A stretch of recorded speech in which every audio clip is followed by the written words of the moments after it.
ಬಾಗಲಕೋಟೆ ಜಿಲ್ಲೆಯ ಎಲ್ಲ ದೃಶ್ಯ ಹಾಗೂ ಮುದ್ರಣ ಮಾಧ್ಯಮದ ವರದಿಗಾರರಿಗೆ ಒಂದು ಸುದ್ದಿಗೋಷ್ಠಿಗೆ ಅಖಿಲ ಭಾರತ ಪಂಚಮಸಾಲಿ ಪ್ರತಿಷ್ಠಾನ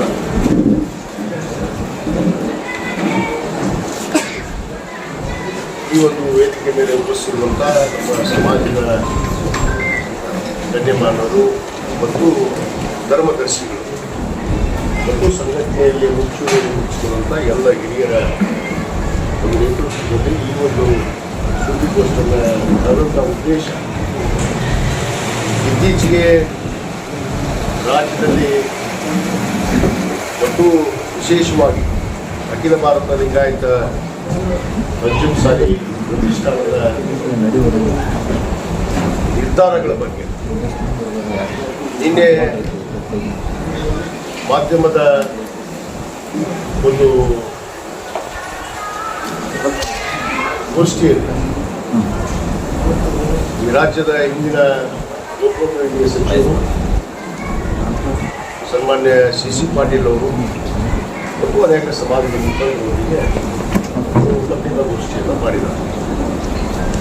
ಅದರಲ್ಲಿ ಅನೇಕ ನಮ್ಮ ಕೂಡಲ ಸಂಗಮ ಪೀಠದ ಜಗದ್ಗುರುಗಳ ಕುರಿತು ಮತ್ತು ಕೆಲವಷ್ಟು ಸಮಾಜದ ಮುಖಂಡರ ಕುರಿತು ಇವತ್ತು ಭಾಳ ಕೀಳಮಟ್ಟದಲ್ಲಿ ಇವತ್ತು ಮಾತನಾಡಿರುವಂಥದ್ದು ನಾನು ಮಾಧ್ಯಮದಲ್ಲಿ ನೋಡಿ ಈ ಒಂದು ಮಾಧ್ಯಮದ ಒಂದು ಗೋಷ್ಠಿಯನ್ನು ಮಾಡಬೇಕು ಅನ್ನೋ ಉದ್ದೇಶದಿಂದ ನಮಗೆಲ್ಲ ಸ್ವಾಗತವನ್ನು ಮಾಡ್ತಾ ಇದೇನು ಮಾನ್ಯ ಸಿ ಪಾಟೀಲರು ನೀನೇ ಹೇಳಿದ್ರು ಈ ಸಮಾಜ ಸಂಘಟನೆಗೆ ಈ ಪೀಠ ಆಗೋದಕ್ಕೆ ಕಾಶ್ಯಪ್ನವರ ಕುಟುಂಬ ಕೊಡುಗೆ ಏನು, ಸಮಾಜಕ್ಕಾಗಿ ಏನು ಕೊಡುಗೆಯನ್ನು ಕೊಟ್ಟಿದ್ದಾರೆ, 10 ರೂಪಾಯಿಯನ್ನಾದರೂ ಖರ್ಚು ಮಾಡಿದ್ದಾರೆ. ಸನ್ಮಾನ್ಯ ಸಿ ಪಾಟೀಲ್ ಒಟ್ಟಿಗೆ ಸನ್ಮಾನ್ಯ ಸಿ ಪಾಟೀಲರು ಯಾವಾಗ ಈ ಸಮಾಜದವರು ಅಂತ ಬೆಳಕಿಗೆ ಬಂದಿದ್ದು ಅವ್ರಿಗೆ ಅರಿವಿದೆ ಅಂತ ಗೊತ್ತಿಲ್ಲ. ಈ ಸಮಾಜವನ್ನು ಈ ರಾಜ್ಯದಲ್ಲಿ 1994ರಲ್ಲಿ ಅದು ವೀರಪ್ಪ ಮೊಯ್ಲಿಯವರು ಮುಖ್ಯಮಂತ್ರಿಗಳಿದ್ದರು, ನಮ್ಮ ತಂದೆಯವರು ಹುಣಸೂರು ಕ್ಷೇತ್ರದ ಶಾಸಕರಾಗಿದ್ದರು. ಈ ರಾಜ್ಯಾದ್ಯಂತ ಒಂದು ಚಿಂತನೆ ನಡೀತಾ ಲಿಂಗಾಯತ ಪಂಚಮಸಾಲಿ ಸಮಾಜ ಇದು ಒಗ್ಗಟ್ಟಾಗಬೇಕು, ಸಂಘಟಿತರಾಗಬೇಕು, ಇದು ಸಮಾಜಕ್ಕೆ ಕೃಷಿಯನ್ನೇ ಅವಲಂಬಿತ ಅಂತ ನಾವು ಲಿಂಗಾಯತ ಪಂಚಮಸಾಲಿ ಜನಾಂಗ ಅವರಿಗೆ ಮೀಸಲಾತಿಯನ್ನು ಕೊಡಿಸಿದರೆ ರೈತರ ಮಕ್ಕಳಿಗೆ ಇವತ್ತು ನಮ್ಮ ಬಡ ಕುಟುಂಬಗಳಿಗೆ ಇವತ್ತೇನು ಉದ್ಯೋಗಕ್ಕಾಗಿ ಶಿಕ್ಷಣಕ್ಕಾಗಿ ಅಂದಿನಿಂದ 94ರಿಂದಲೂ ಕೂಡ ನಮ್ಮ ಬೇಡಿಕೆ ಒಂದೇ ಇದೆ. ನಮಗೆ ರಾಜಕೀಯವಾಗಿ ನಮಗೆ ಮೀಸಲಾತಿ ಬೇಡ. ನಮಗೆ ಬೇಕಾಗಿರುವಂಥದ್ದು ನಮ್ಮ ಮಕ್ಕಳಿಗೆ ವಿದ್ಯಾಭ್ಯಾಸಕ್ಕೆ ಒಂದು ಉದ್ಯೋಗಕ್ಕಾಗಿ ಮೀಸಲಾತಿ ಬೇಕು ಅಂತೇಳಿ ಎಲ್ಲ ಕಡೆಗೆ ಈ ರಾಜ್ಯದ ನಮ್ಮ ಪಂಚಮಸಾಲಿ ಮುಖಂಡರು ಎಲ್ಲ ಪಕ್ಷಾತೀತವಾಗಿ ಚಿಂತನೆಯನ್ನು ಮಾಡಿ ಅದು ನಮ್ಮ ತಂದೆಯವರ ಜೊತೆಗೆ ಅನುರಾಗಗಳಿದ್ದರು, ನಮ್ಮ ಲೋಕಸಭಾ ಸದಸ್ಯರಾದ ಸಿದ್ದಾಳವರಿದ್ದರು, ಸಿ ಸಿದ್ದನಗೌಡರಿದ್ದರು ಮತ್ತು ಅನೇಕ ಗಣ್ಯರ ಮಾನ್ಯರು ಇಂದಿನ 94ರಲ್ಲಿ ಎಲ್ಲ ಪಕ್ಷದಲ್ಲಿ ಕುಳಿತುಕೊಂಡಂಥ ಮುಖಂಡರು ಒಂದು ಬೃಹತ್ ಸಭೆಯನ್ನು ಮಾಡ್ತಾರೆ. ಕೊಪ್ಪಳ ಜಿಲ್ಲೆಯ ಯಲಬುರ್ಗಾ ತಾಲೂಕಿನಲ್ಲಿ ಸುಮಾರು ಸುಮಾರು 2ರಿಂದ 3 ಲಕ್ಷ ಜನ ಸೇರಿ ಅಲ್ಲಿನ ಮುಖ್ಯಮಂತ್ರಿಗಳಾದ ಸನ್ಮಾನ್ಯ ವೀರಪ್ಪ ಮೊಯ್ಲಿಯವರನ್ನು ಬರಮಾಡಿಕೊಂಡು ಅಲ್ಲಿ ಒಂದು ಸಂಘಟನೆಯ ಶಕ್ತಿಯನ್ನು ತೋರಿಸೋದ್ರ ಮುಖಾಂತರ ಅಲ್ಲಿ ಒಂದು ಮನವಿಯನ್ನು ಕೂಡ ಕೊಡ್ತಾರೆ. ಏನು ಲಿಂಗಾಯತ ಪಂಚಮಸಾಲಿ ಸಮುದಾಯ ಇವತ್ತು ಬಹಳ ಅತ್ಯಂತ ಹಿಂದುಳಿದಂಥ ಸಮಾಜ.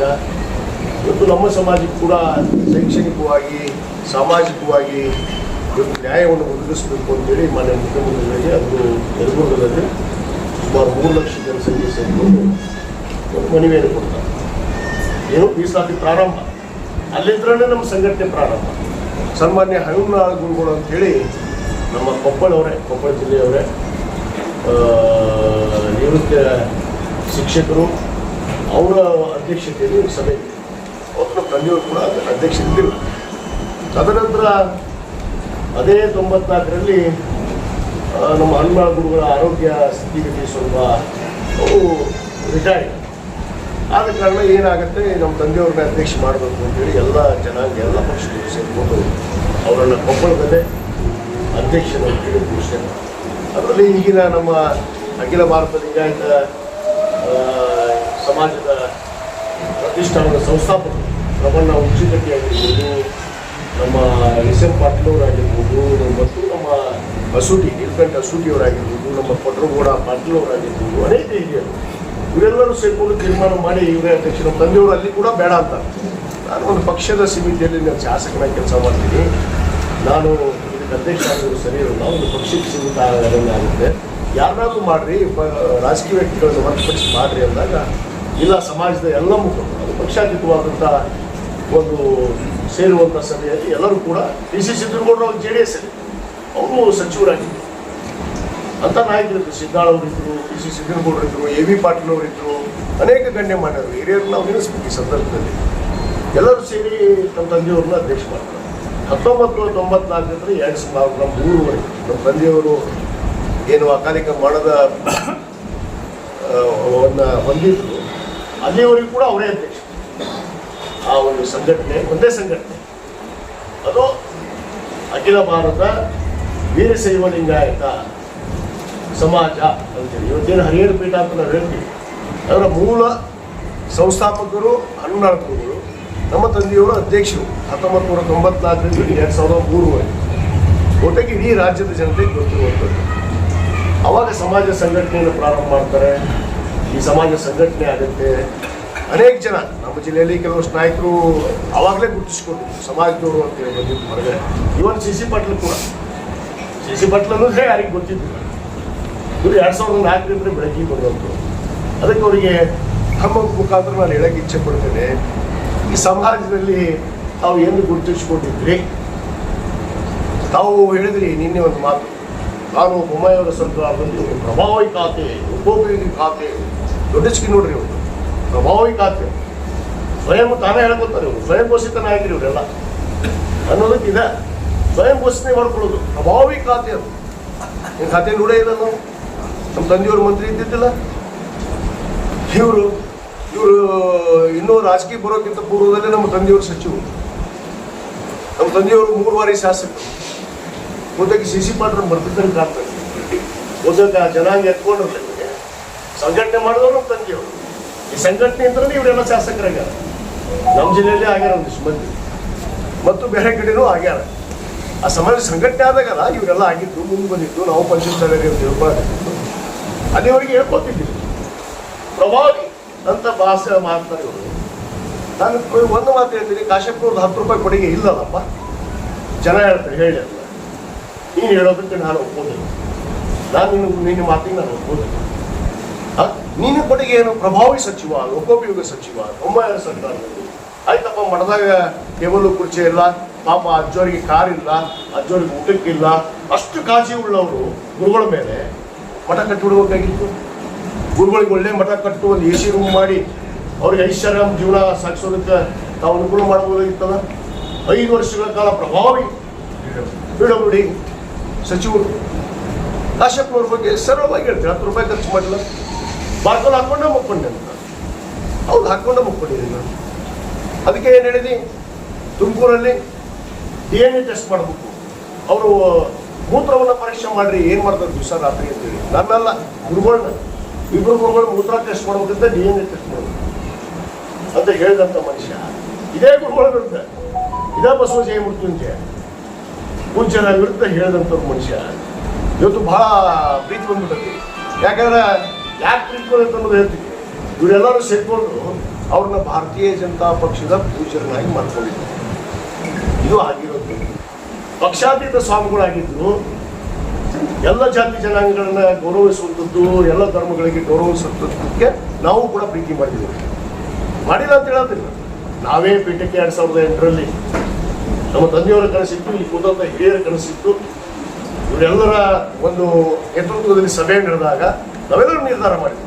ನಮ್ಮ ಊರು ಮತಕ್ಷರು ಆಗಿರ್ಬೋದು, ಬಾಗಲಕೋಟೆ ಜಿಲ್ಲೆಯವರಾಗಿರ್ಬೋದು, ಬಿಜಾಪುರ ಜಿಲ್ಲೆ ಆಗಿರ್ಬೋದು, ಬೆಳಗಾವಿ ಜಿಲ್ಲೆಯವರು ಎಲ್ಲರೂ ಕೂಡ ಇಲ್ಲ ಕೂಡಲ ಸಂಘದಲ್ಲಿ ಏನು ವಿಶ್ವಗುರುವ ಅಣ್ಣ ಬಸವಣ್ಣನವರ ಒಂದು ಪವಿತ್ರವಾದ ಐಕ್ಯ ಭೂಮಿ, ಅಂಥ ತಪೋಭೂಮಿಯಲ್ಲಿ ನಮ್ಮ ಪೀಠ ಆದರೆ ಒಂದು ಗೌರವ ಇರುತ್ತೆ. ಅದರಲ್ಲಿ ಉತ್ತರ ಕರ್ನಾಟಕದಲ್ಲಿ ಸುಮಾರು 140 ಕ್ಷೇತ್ರಗಳಲ್ಲಿ ಏನು ನಿರ್ಣಾಯಕದ ಹಂತದಲ್ಲಿ ಇರುವಂಥ ಪಂಚಮಸಾಲಿಗಳು, ಅದಕ್ಕೆ ಇಲ್ಲಿ ಪೀಠ ಇದ್ದರೆ ಸರಿಯಾಗುತ್ತೆ ಅನ್ನೋ ಒಂದು ಉದ್ದೇಶದಿಂದ ಅವತ್ತು ನಮ್ಮ ತಂದೆಯವರು ಒಂದು ಸಂಕಲ್ಪ ಮಾಡಿ, ಅದೇ ಸಂಕಲ್ಪವನ್ನು ಅವರು ನಿರ್ಣಯ ಇದ್ದರೂ ಕೂಡ ಮಾಡಬೇಕು ಅಂತ ಹಠ ಹಿಡಿದು ನಾನು 2008ರಲ್ಲಿ ಇದೇ ನಮ್ಮ ಅಂಬರೀಷ್ ನಾಗೂರ್ ಇದ್ದಾರೆ, ಇದೇ ನಮ್ಮ ಗಂಗಣ್ಣ ಬಾಗೇವಾಡಿಯವರು ಇದ್ದಾರೆ, ಇದೇ ಜಿ ಪಾಟೀಲ್ ಸಾಹೇಬ್ ಇದ್ದಾರೆ, ಶೇಖರಪ್ಪ ಬಾದೋಡಿಯವರು ಇದ್ದಾರೆ, ಸಂತರವರು ಇದ್ದಾರೆ, ನಮ್ಮ ಮಾಂತೇಶ್ ಅವರು ಇದ್ದಾರೆ, ಶಿವಾನಂದ ಕಡ್ಡಿಯವರು ಇದ್ದಾರೆ, ಎಲ್ಲರೂ ಸಾಕ್ಷಿ.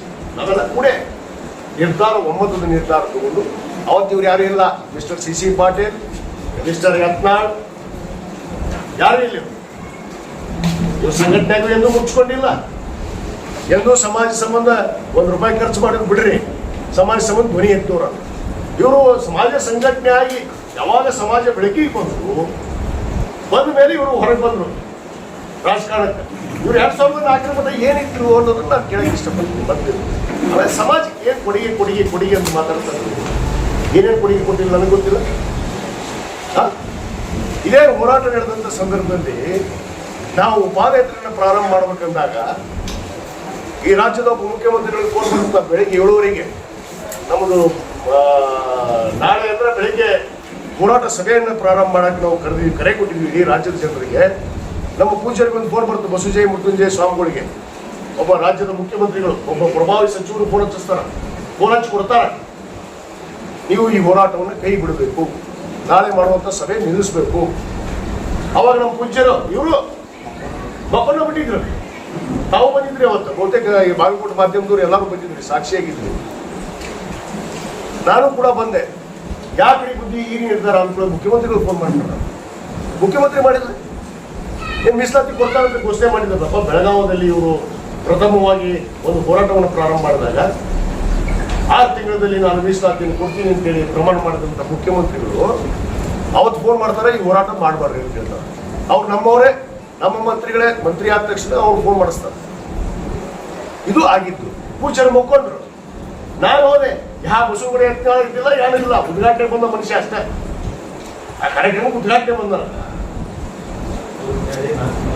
ಪೂರ್ವ ತಯಾರಿ 4 ತಿಂಗಳ ಮಾಡಿದ್ವಿ. ನಾವು ಅದನ್ನ ಪಾದಯಾತ್ರೆ ಮಾಡಬೇಕು, ನಮ್ಮ ಜನಾಂಗಕ್ಕೆ ನಮ್ಮ ತಂದೆಯವ್ರ ಕನಸಿತ್ತು, ಮೀಸಲಾತಿ ಕೊಡಿಸ್ಬೇಕು, ಸಮಾಜ ಕಟ್ಟದಲ್ಲಿ ಹುಟ್ಟಿದ್ದೀನಿ, ನಾನು ಒಂದು ಸೇವೆ ಮಾಡಬೇಕು ಅಂತ ಕಳಕಳಿತರ ಪಾದಯಾತ್ರೆ ಮಾಡಿದೆ. 39 ದಿವಸಗಳ ಕಾಲ 712 ಕಿಲೋಮೀಟರ್, ಒಂದು ಅರ್ಧ ಕಿಲೋಮೀಟರ್ ಸ್ಕಿಪ್ ಮಾಡ್ದಂತ ಹೇಳಿದಂಥವ್ರನ್ನ ನನಗೆ ಆರೋಪ ಮಾಡಿದ್ರು. DNA ಟೆಸ್ಟ್ ಮಾಡ್ರಿ, ಇವ್ರು ರಾತ್ರಿ ಡ್ಯಾನ್ಸ್ ಮಾಡ್ತಾರ, ಕುಡಿತಾರ ಅಂತೇಳಿ ಆರೋಪ ಮಾಡಿದ್ದ ಸಿ ಪಾಟೀಲ್ ಪುಣ್ಯಾತ್ಮ ಸಮಾಜದವ್ರ ಮೇಲೆ. ಇವ್ರು ಹೊಟ್ಟಿಗೆ ಚಿತ್ತಾರೆ. ನಾವು ಪಾದಯಾತ್ರೆ ಚಲೋ ಮಾಡಿದ್ವಿ. ಆಮೇಲೆ ಒಂದು ಸಭೆ ಬರುತ್ತೆ, ಮಾರನೇ ದಿವಸನೇ ಒಂದು ಯುವಕ ಬರುತ್ತೆ ಸರ್ಕಾರದಿಂದ ಕೂಡಲ ಸಂಘ, ಅದ್ರ ನೇತೃತ್ವ ಸಿ ಪಾಟೀಲ್ ಒಳಗೆ ಬಂದು ಏನು ಹೇಳ್ತಾರ, ನಾವು ಸರ್ಕಾರದ ಪ್ರತಿನಿಧಿಯಾಗಿ ಬಂದಿದ್ದೀವಿ, ನೀವು ಸಮಾಜದವ್ರು ಮಾಡೋ ಕೆಲಸ ನೀವು ಮಾಡ್ರಿ, ನಾನು ಹೊರಗೆ ಬೇಡ ಅಂತೀನಿ ಅಂತ. ಇದು ನ್ಯಾಯ. ಹೊರಗೆ ನಾನು ಬೇಡ ಅಂತ ಹೇಳ್ತೀನಿ, ಒಳಗೆ ನೀವು ಮಾಡೋದು ಮಾಡ್ರಿ ಅಂತ. ಅಷ್ಟಂದ ಮನುಷ್ಯ ನಾವು ಬೆಂಗಳೂರು ಮುಟ್ಟೋವರೆಗೂ ಒಂದು ಸಾರಿ ಯಾರು ಬರ್ಬೇಕಾದ್ರೆ ಯಾವ್ದಾರು ವೇದಿಕೆ. ಆಮೇಲೆ ಇನ್ನೊಂದು ಮಾತು ಹೇಳ್ತಾರ, ನೀವು ಹರಿಹರ ಪೀಠದವ್ರನ್ನ ಯಾವುದೇ ಕಾರಣಕ್ಕೆ ಈ ಹೋರಾಟಕ್ಕೆ ಕರೆಯಂಗಿಲ್ಲ. ನನಗೆ ಫೋನ್ ಕರೆ, ಮಿಸ್ಟರ್ ಸಿ ಪಾಟೀಲ್, ನಾನು ಯಾವುದೂ ಮರ್ತಿಲ್ಲ, ದಾಖಲೆಗಳನ್ನ ಇಟ್ಕೊಂಡು ಕೂತೀನಿ, ಸುಮ್ಮನೆ ಬಾಯಿಗೆ ಬಂದಂತೇಳಿ ಬಾರ್ಕೋಲ್ ಹಾಕ್ಕೊಂಡು ತೆಗೆದಿಲ್ಲ. ಸಿದ್ದರಾಮಯ್ಯ ಸರ್ಕಾರ ಬಂದಿದ್ದು ಬಾರ್ಕೋಲ ಹೋಗ್ಬಿಡ್ತಂತೆ. ನಾನು ಬಾರ್ಕೋಲ ಇನ್ನೂ ತೆಗೆದಿಟ್ಟೀನಿ, 4 ಒಂದಲ್ಲ, ನಿಮ್ಮಂತವ್ರಿಗೆ ಇಟ್ಟಿನಿ ನಾವು ಬಾರ್ಕೋಲ್. ಸಂದರ್ಭ ಅಂದ್ರೆ ನಿಮಗೆ ಬರ್ಬೇಕಾಗತ್ತಲ್ಲ, ಯಾಕಂದ್ರೆ ಒಬ್ಬಗಿತ್ತಲ್ಲ. ತುಮಕೂರಿನಾಗ ಏನಾಗಿತ್ತು ಅಂತ ಮರ್ತೀರೇನು? ಬಾರ್ಕೋಲ್ ತೆಗೆದಿದ್ದೆಲ್ಲ ಅವ್ರನ್ನ ಯಾರು ವಿರುದ್ಧ ತೆಗೆದೆ? ನಮ್ಮವ್ರ ವಿರುದ್ಧ ತೆಗೆದಿದ್ದೆ. ನಾನು ಹೋರಾಟ ನಿಲ್ಸಕ್ಕೆ ಬೈದ್ರು ತುಮಕೂರಿಗೆ, ಇವರ ಕಾಂಪ್ರಮೈಸಿಗೆ ಬೈದ್ರು. ಕಾಂಪ್ರಮೈಸ್ 2 ಸಚಿವರು ಬೈದ್ರು. ಅದ್ರಾಗ ಒಬ್ಬ ಶಾಸಕ ಇದ್ದ ಧಾರವಾಡದ, ಅವನು. ಇವ್ರು ಯಾರು ಸರಿಯಾಗಿ ಬಂದಿಲ್ಲ, ಅವ್ರಲ್ಲ ನಮ್ಮ ಹೋರಾಟ ನಿಲ್ಸಕ್ಕೆ ಬಂದ್ರು. ಅವ್ರು ಬಾರ್ಕೋಲ್ ತೆಗೆದೆ. ನಾನು ನಿಜವಾಗ್ಲೂ ಅವ್ರು ಬಾರ್ಕೋಲ್ ತೆಗೆದೀನಿ. 2 ಪ್ರಭಾವಿ ರಾಜ್ಯದ ಸಚಿವರ ವಿರುದ್ಧ ಬಾರ್ಕೋಲ್ ತೆಗೆದೀನಿ. ನಾನು ಸಮಾಜಕ್ಕೆ ನೀವು ಅನ್ಯಾಯ ಮಾಡಕ್ಕೆ ಬಂದ್ರೆ ನಾನು ಕೇಳಂಗಿಲ್ಲ ಅಂತ ಹೇಳಿದ್ವಿ. ಇವತ್ತು ಅದೇ ಸ್ಟ್ಯಾಂಡ್ ಇದೆ. ನಾನು ಮೀಸಲಾತಿ ಹೋರಾಟ ಬಿಟ್ಟು ಸರಿಯಾದ ಮಗ ಅಲ್ಲ.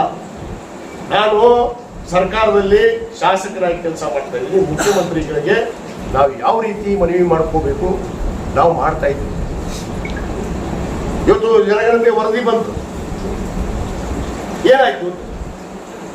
ಇವತ್ತು ನಾವು ಮುಖ್ಯಮಂತ್ರಿ ಕೇಳಿದ್ವಿ, ಏನಾದ್ರು ಮಾಡಿ ನಮ್ಮ ಸಮಾಜ. ಇವ್ರು ಹೇಳಿದ್ರು 2D 2C ಕೊಟ್ಟಿವಿ, ಸ್ವಾಮಿ ಇವತ್ತು 2D ಕೊಟ್ಟರೆ ನಮ್ಮ ಮಕ್ಕಳ ಕೈಯಾಗ ಸರ್ಟಿಫಿಕೇಟ್ ತಹಸೀಲ್ದಾರ್ ಕೊಡ್ತಾರ, ತೋಳಕ್ ಕೊಡಿಸ್ತಾರ ಇವರು?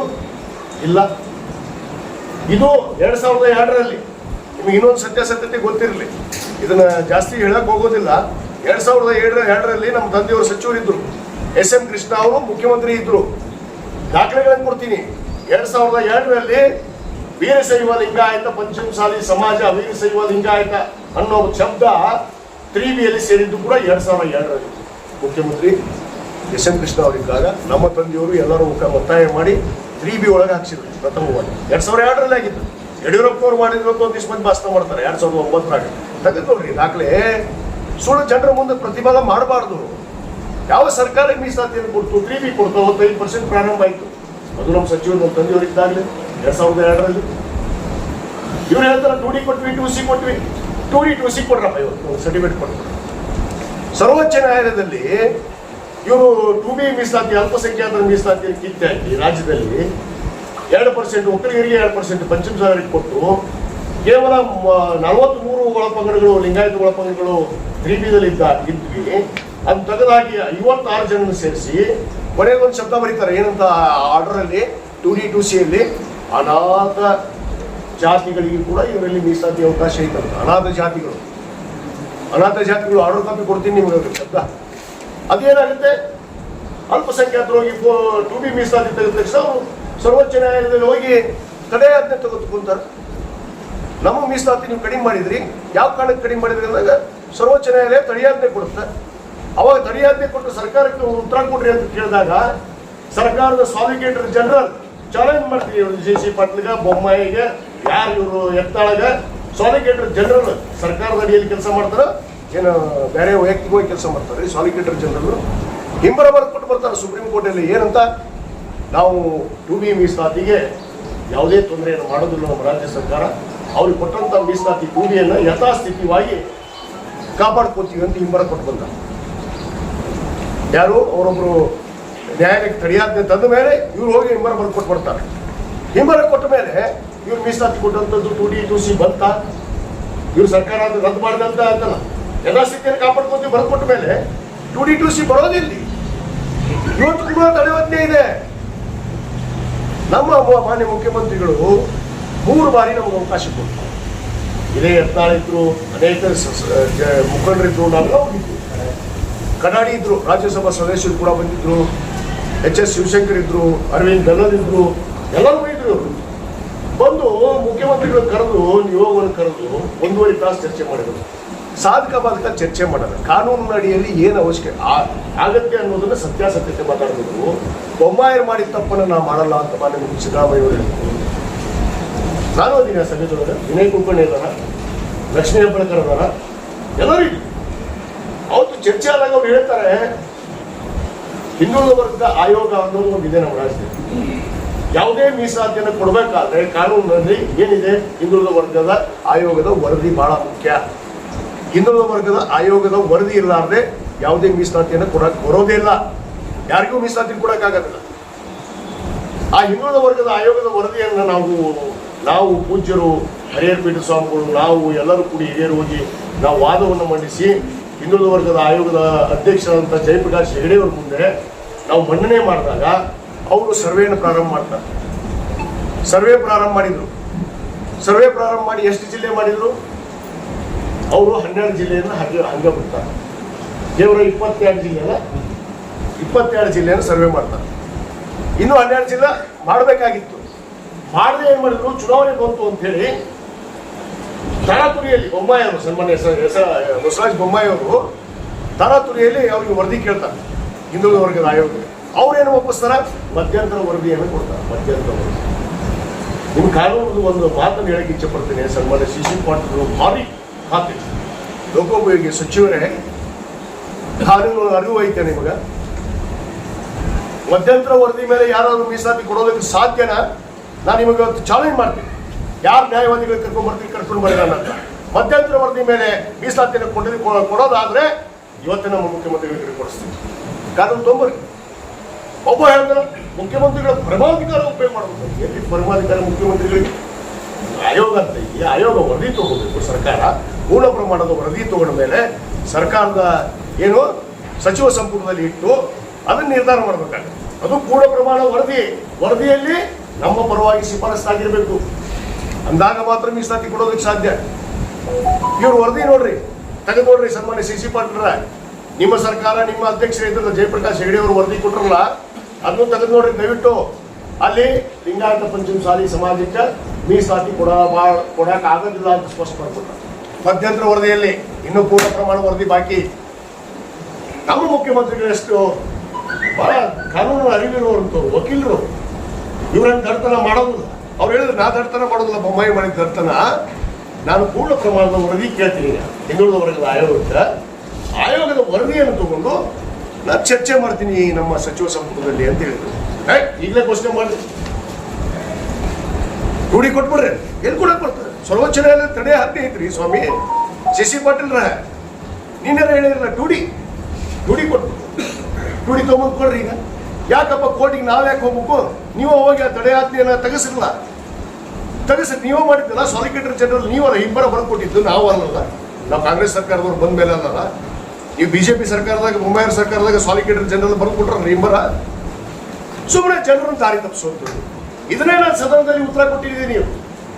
ಇವತ್ತು ನನ್ನ ಹೊರಗಿಟ್ಟಿದ್ದು, ದೂರಿಟ್ಟಿದ್ದು ಉದ್ದೇಶ ಇಷ್ಟೇ. ಸ್ವಾಮಿಗಳ ಆದಿಯಾಗಿ ಇದು ಸ್ವಯಂ ಘೋಷಿತ ಇವರೇ ಗುರುಗಳಂತ ಚೆನ್ನಾಗಿ ಹೇಳೋದು ಗುರುಗಳಲ್ಲ. ಸ್ವಯಂ ಘೋಷಿತ ಈ ಪಂಚಮಸಾಲಿ ಲಿಂಗಾಯತ ಪಂಚಮಸಾಲಿ ಸಮುದಾಯಕ್ಕೆ ನಾನೇ ಗುರು, ಅವರೇ ನಾಯಕರು. ಅವ್ರು ಯಾರು ಹೇಳಿದ್ರಪ್ಪ ಇವ್ರ ನಾಯಕರು, ಇವ್ರ ಗುರುಗಳಂತ ಒಪ್ಪಿದವ್ರು ಯಾರು? ಜನಾಂಗ ಒಪ್ಕೋತೀರಿ, ಸಮುದಾಯ ಒಪ್ಕೋತೀರಿ. ನೀವು ಸ್ವಯಂ ಘೋಷಿತ ಮಾಡಿದ್ರಲ್ಲ, ಸ್ವಯಂ ಘೋಷಿತ ನಾಯಕರಲ್ಲ. ಅದಕ್ಕೆ ಇನ್ನೂ ಪೂರ್ಣ ಪ್ರಮಾಣದ ವರದಿ ತಗೋಬೇಕು. ಇನ್ನೂ 12 ಜಿಲ್ಲೆ ಸರ್ವೆ ಸತ್ಯಾಸತ್ಯತೆ ಹೇಳ್ತಾ ಇದ್ದೀವಿ.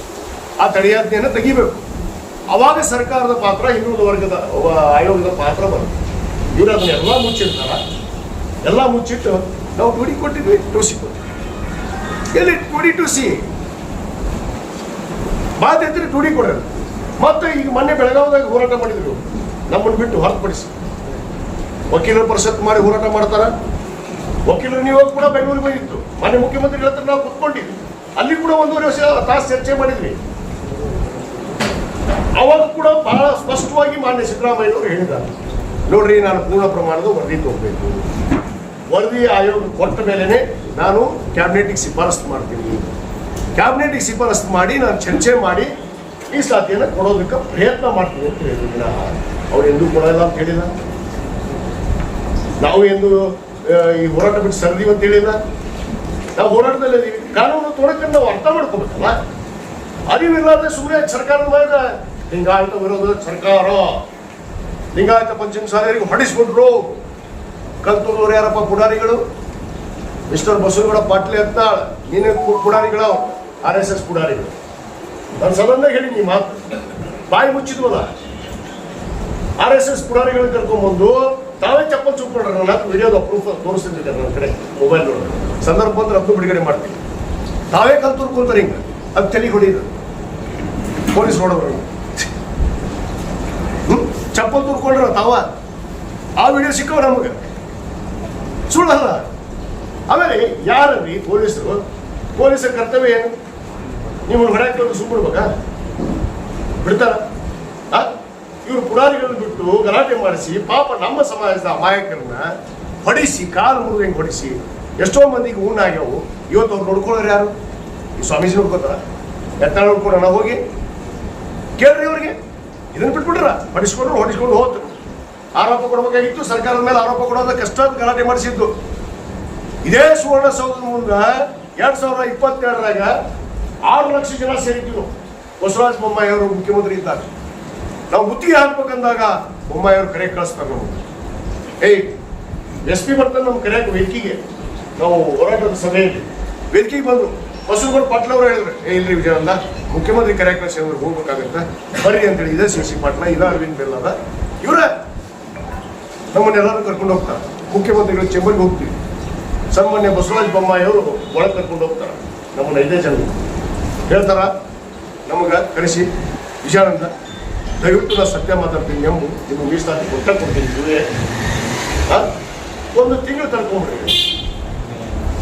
ಇಲ್ಲ ಆಗುದಿಲ್ಲ, ಇವತ್ತೊಂದು ನಿರ್ಧಾರ ಆದ್ರೆ ನಾವು ಒಪ್ಕೋತೀವಿ, ಇಲ್ಲಾಂದ್ರೆ ನಮ್ದು ಬುದ್ಧಿ ಹಾಕೋರು ನಾವು ಅಂದ್ವಿ. ಅವಾಗ ಇವ್ರು ಹೇಳಿದ ಮಾತೇನ್ರಿ, ತಾಯಿ ಮೇಲೆ ಪ್ರಮಾಣ. ನಾನು ಸಾಕ್ಷಿ ಇದೀನಿ ರೀ. ಮಿಸ್ಟರ್ ಸಿ ಪಾಟೀಲ್ ಸರ್ಕಾರದ ಕೊಂಡೆಗಿದ್ರು, ಕೊಂಡೆ ಕೆಂಡ ಏನು ಮಾತಾಡ್ತೀನಿ ನಾನು? ಬಾರ್ಕೋಲ್ ಎಲ್ಲಿ ಹೋಗ್ತು? ಬಾರ್ಕೋಲ್ ಇನ್ನೂ ಇಟ್ಟಿನ ಬಾ, ನನ್ನ ಮನ್ಯಾಗ ನಿಮ್ಗೆ ಇಟ್ಟಿನ ಅಂತ ಕೊಡ್ತೀನಿ ಬೇಕಾದ್ರೆ. ಬಾರ್ಕೋಲ್ ತೊಗೊಂಡು ಮಕ್ಕಳು ನಾನು, ಮಿಸ್ಟರ್ ನಿಮಗೆ ತಾಕತ್ತಿಲ್ಲ, ಪೀಠದ ಬಗ್ಗೆ ಗುರುಗಳ ಬಗ್ಗೆ ಎಷ್ಟು ಕಾಳಜಿ ಇದ್ದವರು ಮತ್ತೆ ಹೇಳ್ತಾರೆ ಇವರು ಯಾಕೆ ಪೀಠ ಮಾಡ್ತೀವಿ. ಮತ್ತೆ ಇನ್ನೊಂದು ಬಂದಾರೆ ಈ ಹೊಸದು ಮಾಡ್ಕೋರಿ, ನಿಮ್ಗೆ ಯಾರು ಬೇಡ. ನಮ್ಮದು ಒಂದು ಸಮಾಜದ ಟ್ರಸ್ಟ್ ಐತಿ, ಒಂದು ಟ್ರಸ್ಟ್ ಅಡಿಯಲ್ಲಿ ರಿಜಿಸ್ಟ್ರೇಷನ್ ಆಗೈತಿ, ಅದಕ್ಕೆ ಗುರುಗಳು ಒಂದು ಸ್ಥಾನ ಕೊಟ್ಟಿದ್ವಿ. ಗುರುಗಳು ಹೇಗಿರಬೇಕು ಅನ್ನೋದರಲ್ಲಿ ಶಿಷ್ಟಾಚಾರವನ್ನು ಬರೆದಿದ್ವಿ, ಬಾಯ್ಲಾ ಬರೆದಿದ್ವಿ. ಯಾರೇ ಆ ಶಿಷ್ಟಾಚಾರವನ್ನು ಉಲ್ಲಂಘನೆ ಮಾಡಿದರೆ ಅವ್ರ ಕ್ರಮ ತಗೊಳ್ಳೋಕೆ ಅಧಿಕಾರ ಐತೆ. ಅದನ್ನು ನಾವು ನೀನು ಹುಬ್ಳಿಯಲ್ಲಿ ನಮ್ಮ ಏನೋ ಅಧ್ಯಕ್ಷರಾದಿಯಾಗಿ ಪ್ರಬಂಧ ಹುಂಚಿಕಟ್ಟಿಯವರು, ನಮ್ಮ ಮಸೂಟಿಯವರು, ಎಲ್ಲ ಸಮಾಜ ಮುಖಂಡರು ಸೇರಿ ನಿರಾಣಿಯವರು ಕೂಡ ಬಂದಿರ್ತಾರೆ. ಎಲ್ಲರೂ ಕೂಡ ಚರ್ಚೆ ಮಾಡಿ ಅದರ ನಿರ್ಧಾರ ಮತ್ತೆ 22ಕ್ಕೆ ನಾವು ಒಂದು ಮೀಟಿಂಗನ್ನು ಕರೆದಿದ್ದೀವಿ. ರಾಜ್ಯದಲ್ಲಿ ಹುಬ್ಳಿಯಲ್ಲೇ ಕರೆದಿದ್ದೀವಿ. 22ಕ್ಕೆ ನಮ್ಮ ಪ್ರಮುಖರ ಮೀಟಿಂಗ್ ಆಗುತ್ತೆ. ಎಲ್ಲ ಜನಪ್ರತಿನಿಧಿಗಳ ಸಭೆ ಕರೆದಿದ್ದೀವಿ. ಎಲ್ಲ ಜನಪ್ರತಿನಿಧಿಗಳಿಗೂ ಈ ತಮ್ಮ ಮುಖಾಂತರ ಆಹ್ವಾನ ಕೊಡ್ತೀನಿ. ಯಾರು ಸಮಾಜದಲ್ಲಿ ಗುರುತಿಸ್ಕೊಂಡಂಥವ್ರು, ಸಮಾಜದಲ್ಲಿ ಮುಂಚೂಣಿಯಲ್ಲಿ ಇರೋರು, ಸಮಾಜ ಸಂಘಟನೆ ಬಗ್ಗೆ ಕಾಳಜಿ ಇರುವಂಥವ್ರು ಬರ್ರಿ, ನೀವು ಬರ್ರಿ. ಸಿ ಪಾಟೀಲ್ ಉತ್ತರ ಕೊಡು ಬರ್ರಿ ಅಲ್ಲಿ. ಸುಮ್ಮನೆ ಎಲ್ಲ ಒಂದ್ ಕಡೆ ಪ್ರೆಸ್ ಮೀಟ್ ಮಾಡಿ ಹಿಟ್ ಆ್ಯಂಡ್ ರನ್ ಮಾಡೋದು ನನಗೂ ಗೊತ್ತೈತಿ. ಹಿಟ್ ಆ್ಯಂಡ್ ರನ್ ಮನುಷ್ಯರಲ್ಲ ನಾವು. ಏನಿದ್ರು ಸತ್ಯಾಸತ್ಯತೆ ಬರಲಿ ಹೊರಗೆ. ಯಾರು ಏನು ಮಾಡಿದ್ರು ಅನ್ನೋದು ಈ ರಾಜ್ಯದ ಜನತೆಗೆ, ಸಮಾಜದ ಸಮುದಾಯಕ್ಕೆ ತಿಳಿದು, ಸಮುದಾಯ ಜನ ನೋಡ್ತಾ ಇದ್ದಾರೆ, ನಿಮಗೂ ನೋಡ್ಯಾರಪ್ಪ. ಅದಕ್ಕೆ ನಿಮ್ಮ ಸರ್ಕಾರ ಮರ್ಯಾದೆ ನಿಲ್ಸ್ಯಾರಪ್ಪ. ಬಸವರಾಜ ಬೊಮ್ಮಾಯಿ ಅವರು, ಯಡಿಯೂರಪ್ಪನವರು ಸುಳ್ಳು ಹೇಳಿದ್ದಕ್ಕೆ ಇವತ್ತು ಸರ್ಕಾರ ಮನೆ ಕೂತೈತಪ್ಪ. ಮಿಸ್ಟರ್ ಸಿ ಪಾಟೀಲ್ ಅಚಾನಕ್ ಗೆದ್ದಿ ಅತ್ತ ಮತ್ತೆ ಬರ್ತಾವ ಚುನಾವಣೆ 28ಕ್ಕೆ. ಅದಕ್ಕೆ ನಾನು ತಯಾರಿದ್ದೀನಿ, ನೀನು ತಯಾರಾಗ ನೋಡೋಣ. ಅದು ಶಕ್ತಿ ಸಮುದಾಯದವರು ಉತ್ತರ ಕೊಡ್ತಾರೆ. ಸಮುದಾಯ ಜನ ಮುಂದೆ ಎಲ್ಲ ಮುಚ್ಚಿಟ್ಟು ಬಾರ್ಕೋಲ್ ಹಾಕೊಂಡಿದ್ದ ನೀನೇನು ಮಾಡಿದಪ್ಪ? ಹೋರಾಟಕ್ಕೆ ಬಂದೇನು? ನೀನು ಹೇಳಿದಲ್ಲೇ ನಮ್ಗೆ ಬಂದು ಕುಡಿಸಂದಾಗ ಇಲ್ಲ ನೀವು ಮಾಡೋದು ಮಾಡ್ರಿ, ನಾವು ಇನ್ನೂ ಹೊರಗೆ ದಾಡಂತೀವಿ. ಅಂದ್ರೆ ಇತ್ತಾಗ ಸಾಕು ಅತ್ತಾಗ ಸಾಕು. ಅದು ಕಾಳಜಿ ತಗೋದು. ಪ್ರಭಾವಿ ಲೋಕೋಪಯೋಗ ಸಚಿವ ಈ ರಾಜ್ಯದ ಖಾತೆಯಲ್ಲಿ ಮತ್ತು ಮಠ ಕಟ್ಟಿಬಿಡ್ಬೇಕಾಯ್ತರಪ್ಪ. ಮಠ ಕಟ್ಟಿಲ್ಲ, ಹಾಸಿಗಿಲ್ಲ, ಕುರ್ಚೆ ಇಲ್ಲ, ಸ್ವಾಮಿಗಳಿಗೆ ಕಾರ್ ಇಲ್ಲ, ಮತ್ತು ಓಡಿಸ್ಬೇಕಾಗಿತ್ತು. ಏ ಪ್ರಭಾವಿ ಸಚಿವರ ಯಾಕೆ ಪೀಠಾಭಿವೃದ್ಧಿ ಮಾಡಲಿ? ನೀವೆಲ್ಲರೂ ಸೇರ್ಕೊಂಡು ನೀವು ಅಧಿಕಾರದಾಗಿದ್ದೀರಲ್ಲಪ್ಪ. ಹೋಗಿ ನಾವು ಮಾಜಿ ಆಗಿದ್ದು, ನಮ್ಮ ಕಡೆ ರೊಕ್ಕ ಇಲ್ಲ, ನಿಮ್ಮ ಕಡೆ ಎಲ್ಲ ಇತ್ತಲ್ಲಪ್ಪ. ಮಾಡ್ಬೇಕಾಗಿತ್ತಲ್ಲ, ಕಟ್ಟಬೇಕಾಗಿತ್ತು ಮಠ ಚಂದಾಗ. ಗುರುಗಳಿಗೆ ಐಶ್ವರ್ಯ ರೂಮ್ ಮಾಡಿಕೊಡ್ಬೇಕಾಗಿತ್ತು. ಅದಕ್ಕೆ ಇವನ್ನೆಲ್ಲ ಬಿಡ್ರಿ. ಆರೋಪ ಹೊರಿಸೋದು, ಒಬ್ರು ಹಿಂಗೆ ಅಂತಾರೆ, ಒಬ್ರು ಹಂಗಂತಾರ. ಅವ ಸ್ವಯಂ ಘೋಷಿತ ಒಬ್ಬ ಮುಖ್ಯಮಂತ್ರಿ ಅಂತಾನ. ನಾನೇ ಮುಖ್ಯಮಂತ್ರಿ ಅವ ಮುಂದಿನ. ಇವ್ನು ಏನು ನೆಲೆ ಐತ್ರಿ? ಒಂದು ಪಕ್ಷ, ದೊಡ್ಡ ಪಕ್ಷ, ಇವತ್ತು ಪಕ್ಷ ಇದ್ರೆ ಹೊರಗೆ ಹಾಕಿದ್ವಿ. ಹೊರಗೆ ಹಾಕಿದ್ರಿ ಇವರು ಮುಖ್ಯಮಂತ್ರಿ ಆಗ್ತಾರೆ. ಇಂಥವ್ರು ಎಷ್ಟು ಮಂದಿ ಹೋಗಿದ್ರಿ ಇಂಥವ್ರು ಬಾಯ ಮಣ್ಣು ಹಾಕೊಂಡು. ಎಷ್ಟು ಮುಖ್ಯಮಂತ್ರಿ ಆದಂಥವ್ರು ಹೋಗ್ಯಾರ. ಶಿವಾಯ ಆಗಿರೋದು ತಪ್ಪು. ಸ್ವಯಂ ಘೋಷಿತ ನಾಯಕ, ಸ್ವಯಂ ಘೋಷಿತ ಮುಖ್ಯಮಂತ್ರಿ, ಸ್ವಯಂ ಘೋಷಿತ ಗುರುಗಳು ನಿಮ್ಮನ್ನ ಘೋಷಣೆ ಮಾಡಕ್ ಕೂತೀವಿ. ಅದು ದೊಡ್ಡ ಯಾರೇ ತಪ್ಪು ಮಾಡಿದ್ರು ಕೂಡ ತಪ್ಪೇ. ಗುರುಗಳು ಇರ್ಬೋದು, ಯಾರೇ ಜನ ಇರ್ಬೋದು, ನಾವು ಇರ್ಬೋದು. ತಪ್ಪು ಮಾಡಿದವರಿಗೆ ಅದು ಸಮಾಜ ಚಿಂತನೆ ಮಾಡುತ್ತೆ. ಸಮಾಜ ಏನು ನಿರ್ಧಾರ ಮಾಡ್ಬೇಕು 22ಕ್ಕೆ ನಾವು ನಿರ್ಧಾರ ಮಾಡ್ತೀವಿ. ನಿರ್ಧಾರ ಮಾಡಿ ಮುಂದಿನ ನಡೆ ತೋರಿಸ್ತೀವಿ, ಹೇಳ್ತೀವಿ.